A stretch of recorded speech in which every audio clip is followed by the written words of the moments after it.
DIY auto repair. All right, guys, so we're here with my 2016 Dodge Charger SRT 392. And today we're going to be doing a vibration dampener replacement as well as a coolant reservoir replacement.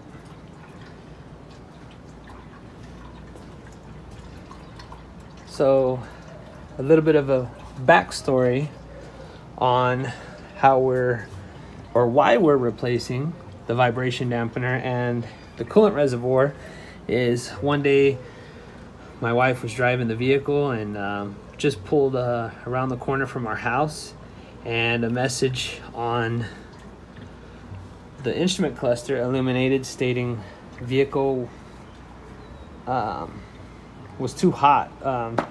I forgot what exactly it said. It's been a while now that I'm actually doing the job. But basically it said the car was overheating. So the first thing I had my wife to do was check to make sure that there was coolant in the reservoir. She did say it was really low. So that was an indication to me that we got a leak in the system somewhere. So anyway, I got home that night. So I attempted to do a coolant pressure test, on the cooling system.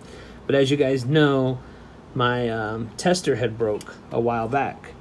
So I was trying to make it work. It wouldn't work. I had actually picked up the Pittsburgh Harbor Freight brand set, and that set did not have an adapter that fit.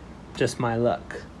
So I had to hold off on that, but upon visual inspection down below on the belly pan, I had noticed a part of the crankshaft, which was the vibration dampener, just sitting there. A big hunk of metal with the rubber around it. And let me see if I can show you guys that here pretty soon. So anyway, guys, I'll put a picture of that up there somewhere so you guys could see what exactly I found. I started to do an initial video on that, but I got so frustrated with the Pittsburgh pressure test kit that I just completely just stopped filming and just gave up on it. I might put some of those clips at the end of this video just for some entertainment purposes so you guys can have a laugh. I sure wasn't laughing at the moment. But anyway, so we got the Maddox version of the pressure test kit from Harbor Freight, and that worked out fantastic. So I didn't show it, but I do have a video clip. I'll go ahead and insert that up here somewhere in just a minute. But basically, we found that there was a crack in our coolant reservoir, and I'll go ahead and put that little video clip now.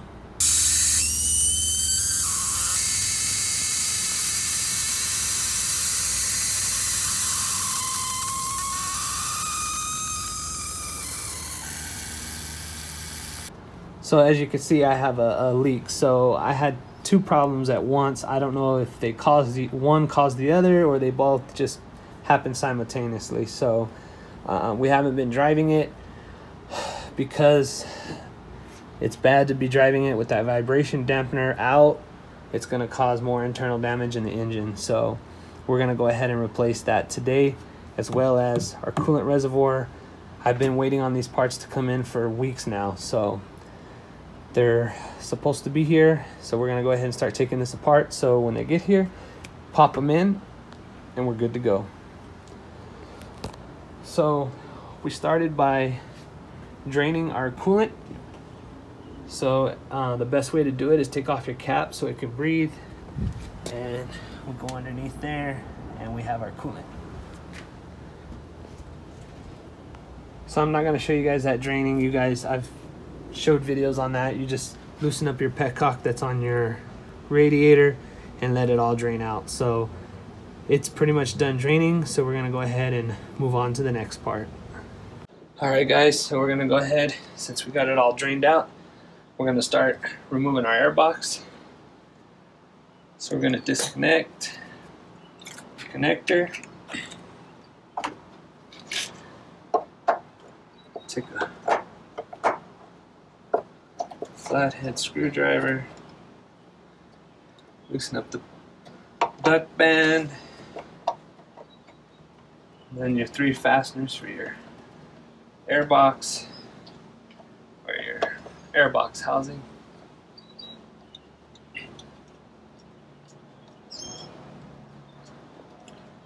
Or air box cover, however you want to see it.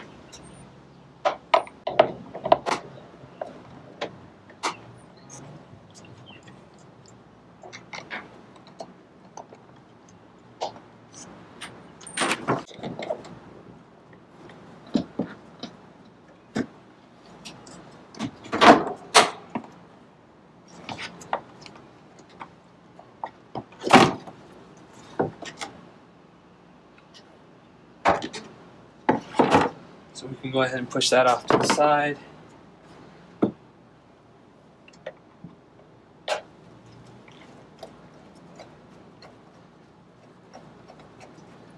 Go ahead and take this other piece off, but be careful because you have your sensor there.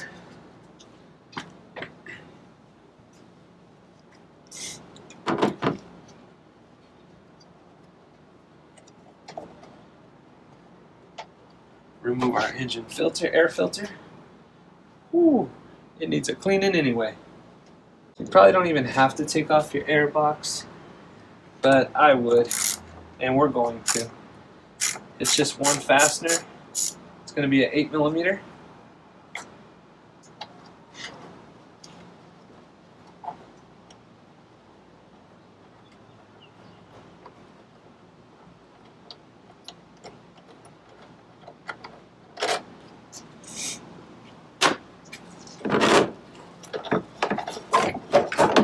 And then your air box just lifts right up. So we're also going to go ahead and remove our coolant reservoir because we have to replace it anyway. So hopefully you guys can still see. So all we're really going to do is just remove this hose on top.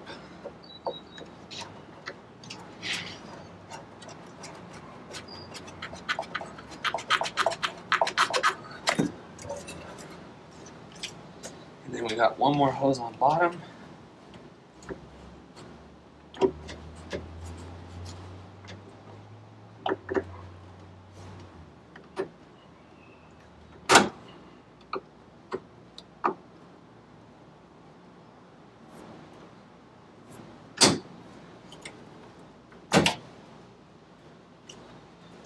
Once you got your hoses removed, it's going to be 2 10mm fasteners on top.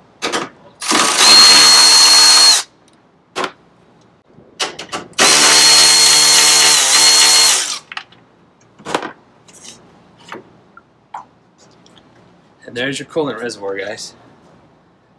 And I don't know if you can see, but right here is where it's cracked.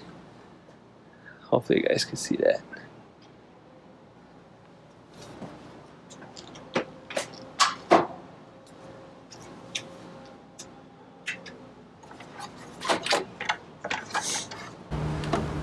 So you're going to continue to take off your hoses.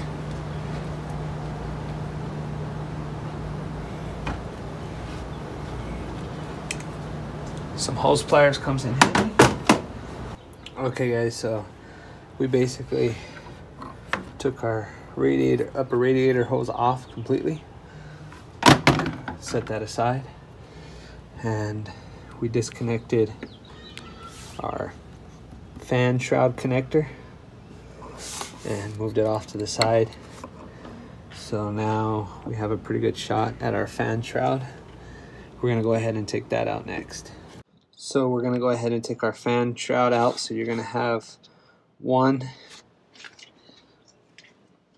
and 2 10mm fasteners holding it down. 1 on the top left, 1 on the top right. So let's go ahead and take this one out.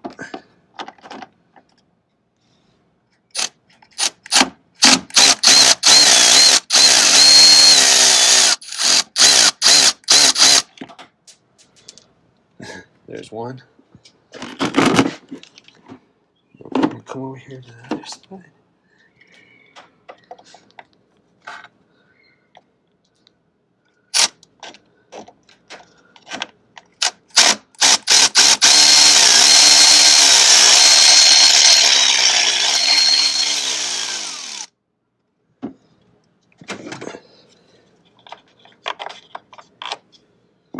There's our second one.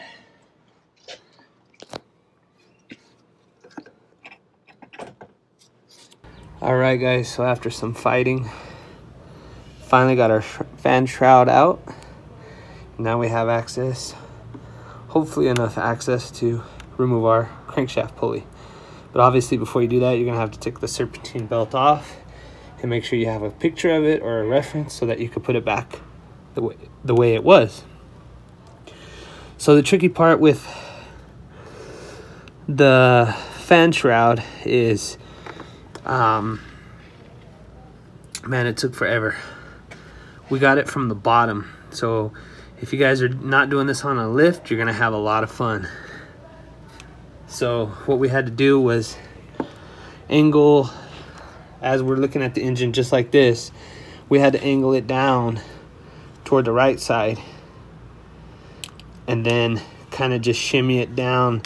And it took a little bit of force. We were careful with it, but it took a little bit of force, but we squeezed it between there. So as you can see there, we kind of tore our little rubber piece there just a little bit, but it's okay. So there you go, guys. Now we're gonna take the serpentine belt off and remove that pulley. All right, guys, so we're gonna go ahead and take the dry belt off. We're gonna use a 3/8 inch ratchet head. We're gonna come down here to our tensioner.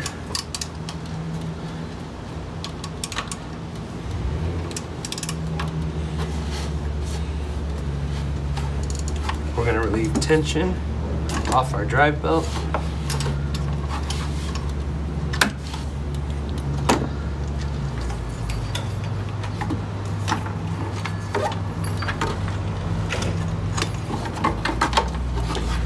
And pull our drive belt off.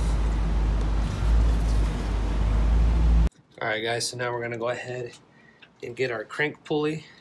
It's gonna be a 21mm bolt right in the middle. You wanna be careful not to damage your radiator.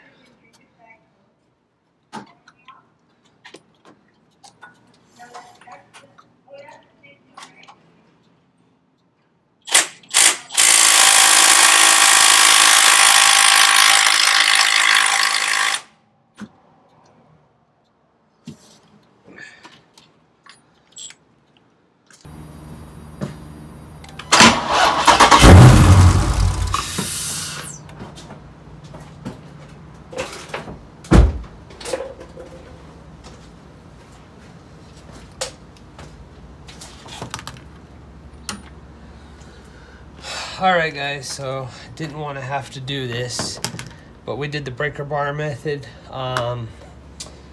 Unfortunately, our Milwaukee 250 foot-pounds of torque was not enough to bust off our crank bolt.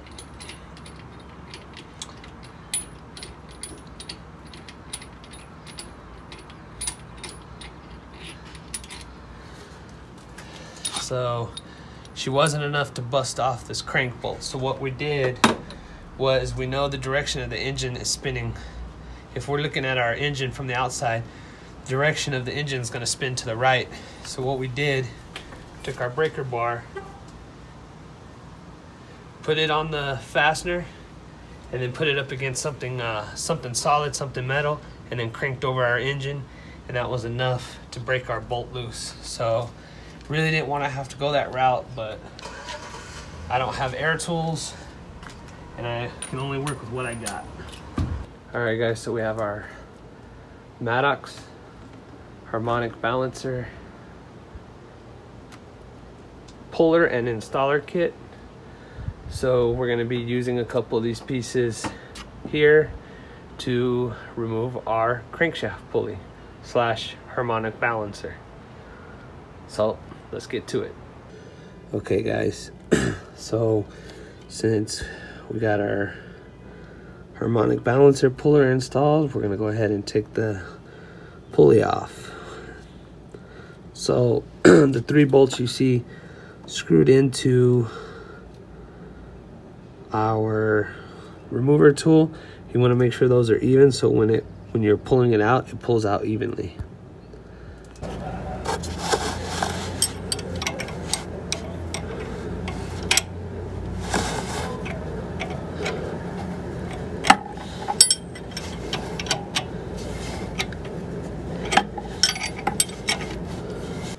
Alright guys, so we're slowly but surely getting it pulled off.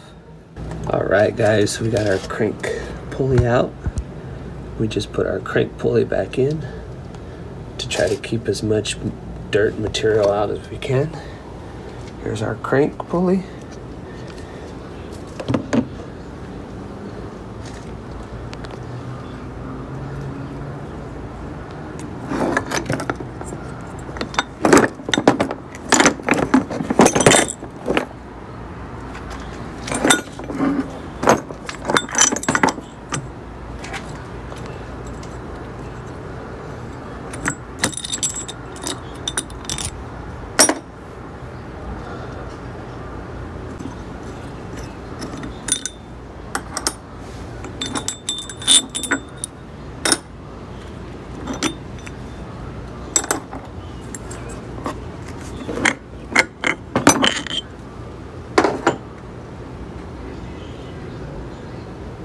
Alright guys, so this is the piece that I found sitting on my belly pan as I went to take a visual inspection.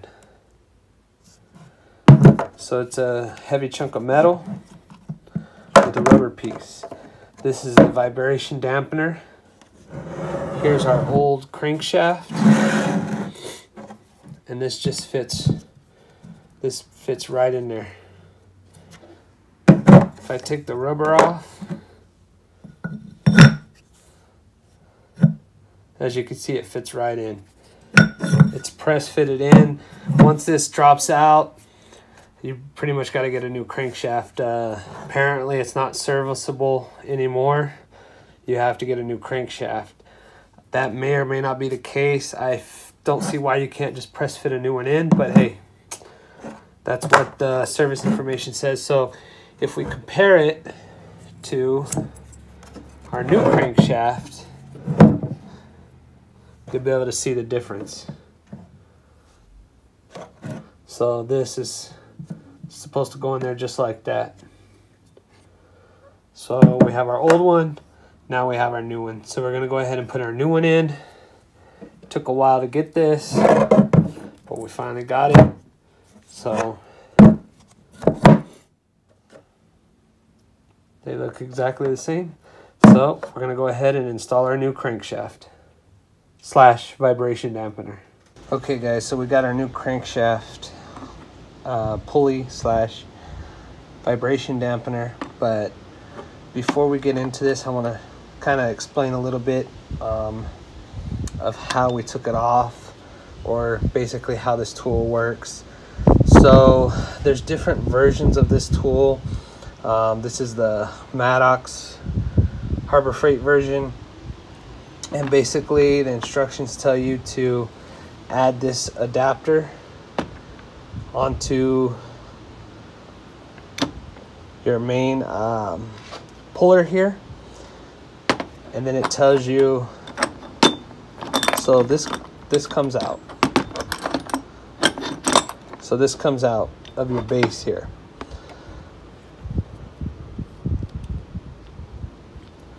I'm trying to do all this with one hand. So basically it's going to go in. Now I've seen some videos that have this version of the tool. It's not the same tool, but this version that has an adapter that actually screws into the crank. But according to the directions on this tool, it wants you to use this adapter. Basically, it's going to go in, and I'm going to end up losing that tool. So once you get it in, you're going to have different size bolts that comes in the kit, and you're going to thread it in. And then basically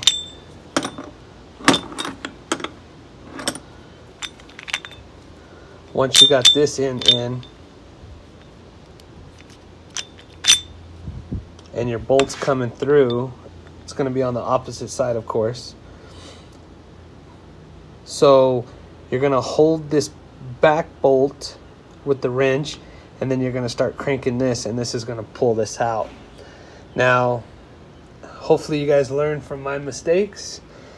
I was actually holding this bolt and cranking on this one, so it came off. It was a little bit difficult. Maybe that's why it was so difficult, as well as it kind of scored just a little bit of the outside of the crankshaft, just a tad. Not bad, but if I would have done it the right way, probably wouldn't have happened.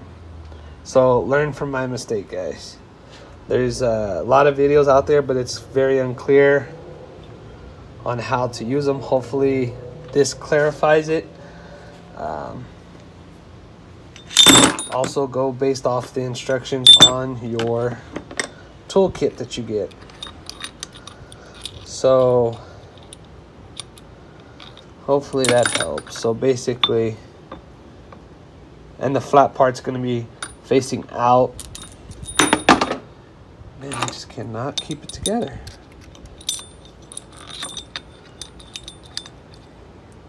So basically it's going to look like that. So let's go ahead and start installing. Okay guys, so we had to get another puller installer kit. This is a long reach harmonic balancer puller installer by OEM Tools. And even this was too long, so we went ahead and just made the tool work for us. We cut just a portion of it off, so now it fits, and now we can install our harmonic balancer. Okay guys, so we lubed our dampener outside and inside, as well as our crankshaft down there with some anti-seize. You can use anti-seize. I've seen people use brake lubricant, brake grease, caliper grease, and engine oil. Engine oil probably would have worked best, but we went ahead and put anti-seize on it just in case, for whatever reason, if we have to take it off, it's gonna hopefully be easier in the future. So let's get this put on. All right guys, so we're underneath the car. We're pressing in the pulley. So basically we're holding that outside nut and we're turning that inside nut, and it's pressing on our vibration dampener to our crankshaft right there. As you can see, it's already entering the crankcase. So we're gonna go ahead and keep on pressing it in. I found it easier, at least with my application, with the tools that I have, it's easier to come from underneath and turn that nut so you can press in the dampener. So we're gonna go ahead and continue, and then we'll bring you guys back when we're done. All right guys, so this is what we used to set our vibration dampener all the way in. Basically, this part right here, sorry guys, I'm having to hold the light and the camera, but basically that round cylinder thing is actually a part of my ball joint press. I used that because it fit right in between where the crank bolt goes, and that gave me some leverage in order to press on completely the vibration dampener. And like I said, that back nut we held and we turned that one right there. So I didn't feel it seat. A lot of people, I haven't seen anybody do a charger crankshaft on, or I'm sorry, a charger vibration dampener on an SRT, but everyone else I've seen, they say it seats. I didn't feel it seat. All I did was kept turning it until it just would not turn. It got too hard, or I was turning the whole crankshaft. So it looks like it's seated. So cross our fingers. Nah, it's in there, guys. So now we're gonna go ahead and put all this back together. But before that, I'll show you the new vibration dampener. So hopefully, there we go. If you guys can see it. All right, guys, so we got our vibration dampener bolt back in, tightened down, and we got our serpentine belt or our accessory drive belt on, threaded through there. So now we're gonna go ahead and put our fan back on. All right, guys, so we got our fan shroud back on. After a little bit of tussling, and broke a little piece off the outer edge of the fan shroud, I found it best to, if you guys could see, there's a bracket that goes right there that holds that wire harness in. If you take that bracket out, instead of just releasing the wiring harness, if you go ahead and take that bracket out and remove it, you're gonna have a lot better time. And what I did was on the left side here, looking at the engine, I put in this side of the fan shroud and pulled it up, and then I was able to maneuver it in the rest of the way. So it's like a puzzle. You're gonna have to play around with it, but basically I took this end, raised it up, and the other side was kind of hanging on the floor, and then I was able to get it from like this angle up here. So we were able to get it in. Now we're going to start putting the hoses back and all the wiring harnesses back. I'm not going to show you that. It's basically reverse order, and it's basically just reattaching the hoses. And then once we get all that done, we'll put in our new coolant reservoir. So let's get to it. All right, guys, so we got all of our hoses attached back, except for one, which is for our coolant reservoir. And we have our brand new coolant reservoir. So the coolant reservoir and the vibration dampener come from Mopar America. So yeah, Mopar America is not a sponsor. They're not sponsoring this video. We had to purchase all these parts with our own money, but that's where they come from. They usually have OEM parts at a discount price, which is always a plus. So that's where I get most of my parts for my cars, at least for my 392 and my Hellcat. So let's go ahead and throw this on and get this wrapped up. All right, guys, so we got it pretty much put back together. But before we go ahead and throw in coolant and potentially have a leak or have to drain it, we're gonna go ahead and do a pressure test on the system just to make sure that everything's connected back and we have no leaks. So let's do a quick pressure test on it. All right, guys, so got it pressurized. We're gonna hold it at 20 PSI. We're gonna give it about 15-20 minutes, and then we're gonna check back on it. All right, guys, so been about 15 minutes, 20 minutes, and we're still holding good pressure. So we're gonna go ahead and fill this up, burp the system, and call it a good day.